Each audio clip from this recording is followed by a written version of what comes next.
So how do you actually cash out on Kalshi? First, you just open the Kalshi app or website and head straight to your portfolio.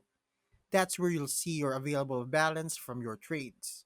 From there, tap transfer and Kalshi will show you your cashable amount. If you already linked a bank account before, you can just select it and type in how much you want to pull out. If you haven't, you'll need to add one. Kalshi only supports verified bank accounts, so make sure your name matches exactly or it might delay the withdrawal. After that, confirm the transfer and Kalshi will usually process it within 1 to 3 business days. Quick reminder, if you recently closed the position, sometimes the funds need a short processing window before they become withdrawable. So don't panic if you don't see the full amount instantly.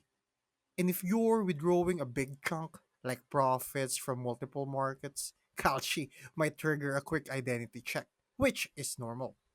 Once everything clears, the money goes straight to your bank and you're done. Thanks for watching. Make sure to subscribe for more useful content.